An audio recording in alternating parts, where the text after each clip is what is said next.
Hello everyone, welcome to recap 360। मैं हूं संजय। इस वीडियो में मैं एक्सप्लेन करने वाला हूं एक मूवी जिसका नाम है मैलेफिसेंट। और दोस्तों, वीडियो अच्छा लगे तो लाइक जरूर करना। तो आते हैं मूवी पर। मूवी स्टार्ट होती है, हमें दिखाया जाता है एक छोटी परी को जिसका नाम होता है मैलेफिसेंट। मैलेफिसेंट के पास बहुत सारी जादू शक्तियाँ होती हैं और यह जादुई जंगल में रहती है जिसका नाम मूर्स जंगल है। एक दिन जंगल में एक लड़का आता है, उसने वहां से एक हीरा चुराया रहता है। मैलेफिसेंट वहां पर आती है और लड़के को बाहर आने को कहती है। जब वह लड़का बाहर आता है तो वह देखती है कि वह इसी उम्र का होता है जिस उम्र के मैलेफिसेंट है। इससे पहले मैलेफिसेंट ने कभी इंसान को नहीं देखा था। वह उससे हीरा ले लेती है। मैलेफिसेंट उसको जंगल के सरहद तक छोड़ने आती है तो लड़का अपना नाम स्टीफान बताता है जो कि पास के ही राज्य में रहता है। मूर्स जंगल खत्म होते ही एक दूसरा राज्य शुरू होता है और इसके राजा का नाम हेनरी होता है जो कि बहुत ही लालची होता है, जो कि मूर्स जंगल को अपने कब्जे में लेना चाहता है। स्टीफान मैलेफिसेंट को बताता है कि उसका इस दुनिया में कोई नहीं है। मैलेफिसेंट भी उसे कहती है कि उसका भी इस दुनिया में कोई नहीं है, वह जंगल में अकेली ही रहती है और वह उसका जंगल ही उसका घर है। स्टीफान मैलेफिसेंट से कहता है कि वह यहाँ पर दोबारा आएगा, जिसके बाद उससे हाथ मिलाता है तो मैलेफिसेंट को झटका लगता है। तो स्टीफान पूछता है क्या हुआ, तो तभी मैलेफिसेंट कहती है कि तुम्हारी रिंग वो लोहे की बनी है, लोहा परियों को जला देता है। फिर स्टीफान वहां से चला जाता है और वह मूर्स जंगल बार बार आने लगता है। मैलेफिसेंट और स्टीफान के बीच गहरी दोस्ती हो जाती है और यह दोस्ती धीरे धीरे प्यार में बदल जाती है। जब मैलेफिसेंट और स्टीफान 16 साल का होता है तब वो एक दूसरे को किस करते हैं। धीरे धीरे वक्त बीतता है तो मैलेफिसेंट बहुत ताकतवर परी बन जाती है और मूर्स जंगल की रक्षा करती है।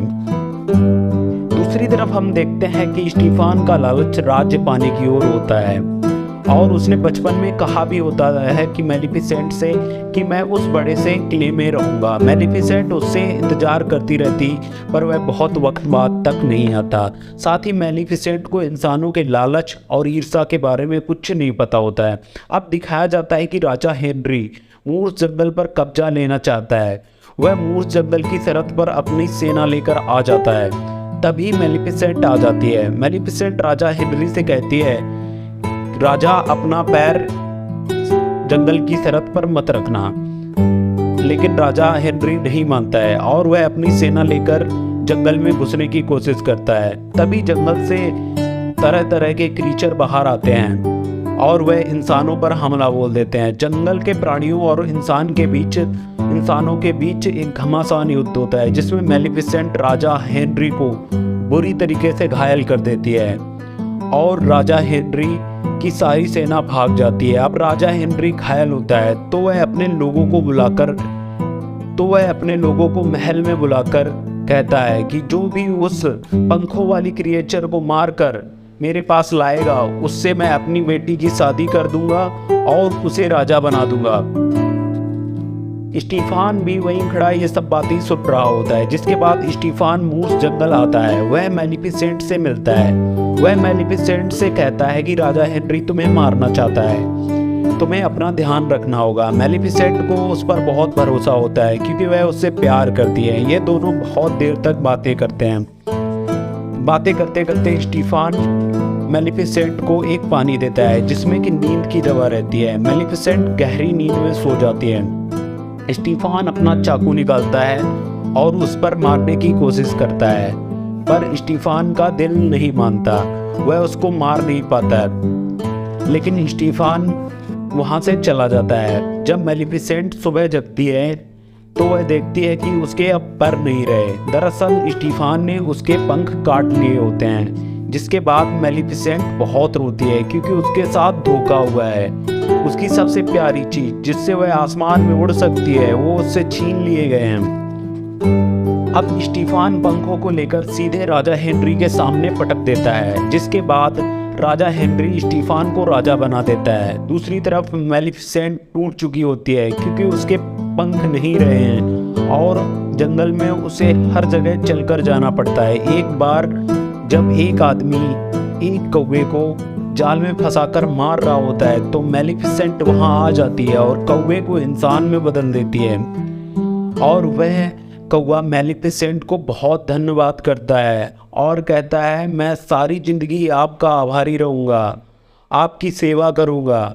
इसका नाम डिएवल होता है। जब मैलिफिसेंट को पता चलता है कि स्टीफान ने ये सारा काम यानी कि उसके पंख राज्य पाने की लालच की वजह से काटे थे, इसके बाद वह मूर्स जंगल के चारों ओर पेड़ की दीवार खड़ी कर देती है और मूर्स जंगल को एक डार्क किंगडम में बदल देती है। चारों तरफ अंधेरा अंधेरा। कुछ समय बाद स्टीफान के यहाँ एक बेटी पैदा होती है और वह बहुत बड़ा जश्न रखता है जिसमें भी मैलिफिसेंट भी वहाँ जाती है।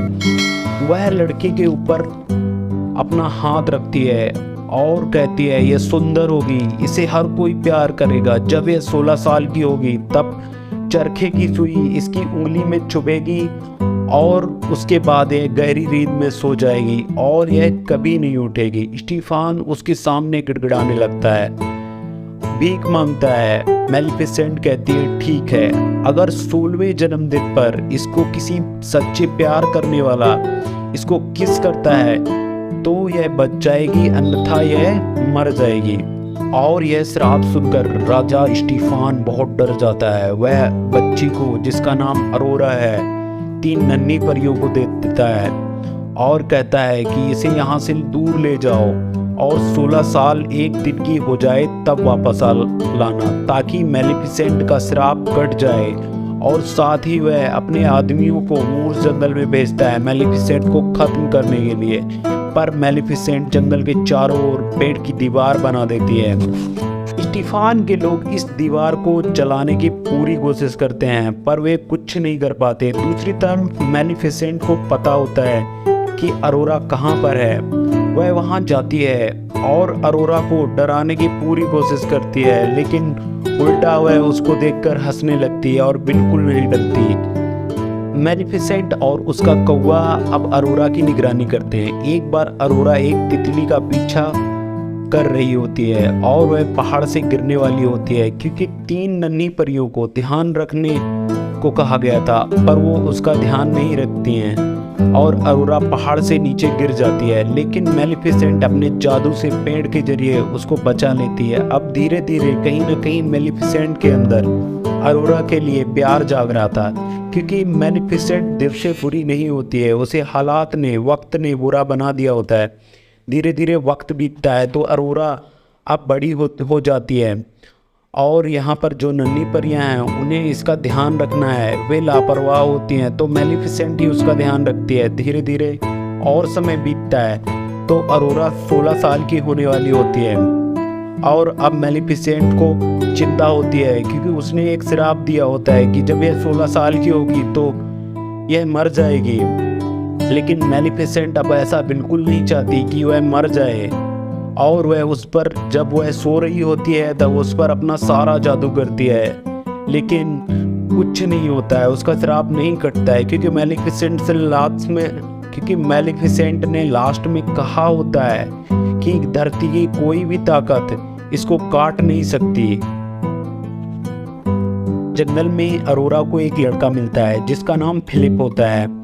वह उससे बार बार मिलने लगता है। अरोरा का और फिलिप का आपस में दोस्ती होता है, जिसके बाद उन दोनों के बीच प्यार हो जाता है और यह चीज़ें सब डिएवल देख रहा होता है। वह मैलिफिसेंट को बताता है। मैलिफिसेंट अभी तक अरोरा के सामने डायरेक्टली नहीं आई होती है, लेकिन अरोरा को कहीं ना कहीं ऐसा लग रहा होता है कि कोई उसकी हेल्प करता है, कोई उसका ख्याल रखता है।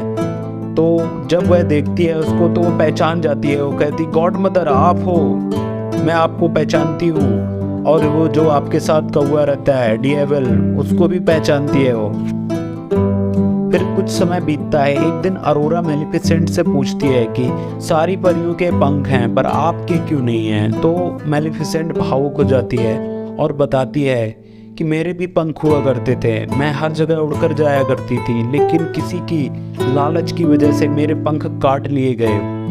फिर अरोरा पूछती है, क्या मैं आपके साथ जंगल में रहने के लिए आ सकती हूँ? मैं अपनी आंटियों से, जब मैं बड़ी हो जाऊंगी तब अपनी आंटियों से पूछकर आपके साथ रहने को मूस जंगल में आ जाऊंगी। तो मेलिफिसेंट कहती है, तुम अभी से आ सकती हो, अगर तुम चाहो तो तुम अभी से रहने के लिए आ सकती हो।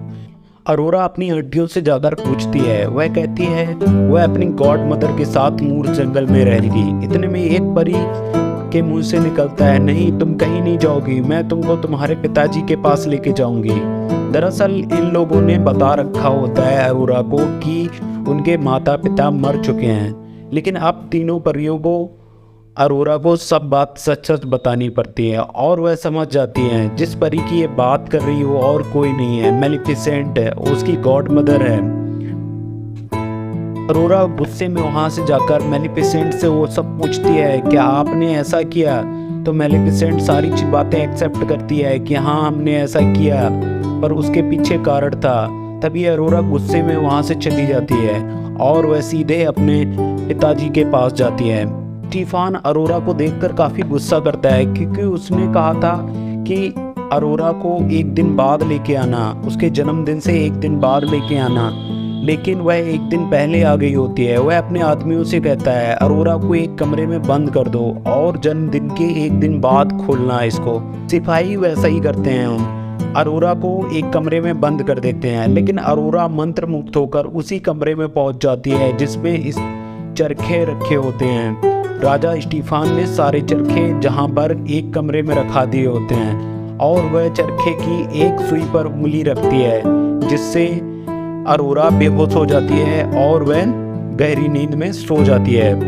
प्रिंस फिलिप उसको ट्रू लव किस करे तो शायद उसकी जान बच जाए, क्योंकि मेलिफिसेंट ने अपने श्राप के बाद कहा होता है अगर कोई उसको ट्रू लव किस करेगा तो उसकी जान बच जाएगी। मेलिफिसेंट कहती है ऐसा कुछ नहीं होता है, ट्रू लव जैसा कुछ नहीं होता है, अगर ऐसा कुछ होता तो उसके पंख नहीं काटे जाते और ना वो ऐसा कुछ श्राप देती। लेकिन फिर भी वे दोनों फिलिप को लेकर राजमहल में जाते हैं जहां पर अरोरा अपने बेड पर लेटी हुई होती है गहरी नींद में। फिलिप अरोरा को किस करता है लेकिन कुछ नहीं होता, जिसके बाद मेलिफिसेंट के आंखों में आंसू आ जाते हैं और वह अरोरा के हेड पर किस करती है और वह रोते हुए पीछे को चल देती है, लेकिन पीछे से आवाज़ आती है, हेलो गॉड मदर आप कहाँ जा रही हो? जिसके बाद मेलिफिसेंट बहुत खुश होती है। दरअसल ये ट्रू लव मेलिफिसेंट और अरोरा के बीच होता है, जिसकी वजह से आज अरोरा की जान बच जाती है। अब अरोरा मेलिफिसेंट के साथ मूस जंगल की ओर चलने को चलती है, लेकिन राजा स्टीफान बाहर से मेलिफिसेंट के ऊपर लोहे का जाल डाल देता है और वह बुरी तरीके से फंस जाती है क्योंकि लोहा परियों को कमज़ोर कर देता है। लेकिन वह अपने कौवे को ड्रैगन में बदल देती है और ड्रैगन बहुत तबाही मचाता है, स्टीफान के लोगों को जला देता है, जिसके बाद वह मेलिफिसेंट को भी आज़ाद कर देता है। तभी वहाँ पर स्टीफान आ जाता है। स्टीफान ने अपने आप को पूरा लोहे के कवच में ढका होता है। वहीं पर अरोरा को मेलिफिसेंट के पंख फड़फड़ाते हुए दिखाई देते हैं तो वह उन्हें आज़ाद कर देती है। जैसे ही वह पंख आज़ाद करती है तो मेलिफिसेंट के आकर लग जाते हैं और वह उड़ने लगती है। जैसे ही वह उड़ती है तो स्टीफान उसको अपनी बाहों में जकड़ लेता है और वह पंख नहीं खोल पाती, लेकिन वह जैसे ही ऊंचाई से गिरने लगती है तो एक क्षण वो अपने पंख खोल देती है और मेलिफिसेंट तो ऊपर उड़ जाती है, लेकिन स्टीफान आकर ज़मीन से गिर जाता है और मारा जाता है। इस तरह बुराई की हार होती है और अच्छाई की जीत होती है। मेलिफिसेंट मूस जंगल के चारों ओर की दीवार गिरा देती है और अरोरा को मूस जंगल की राजकुमारी बना देती है। दोस्तों वीडियो अच्छा लगा हो तो वीडियो को लाइक कर चैनल को सब्सक्राइब ज़रूर कर दें। Thank you.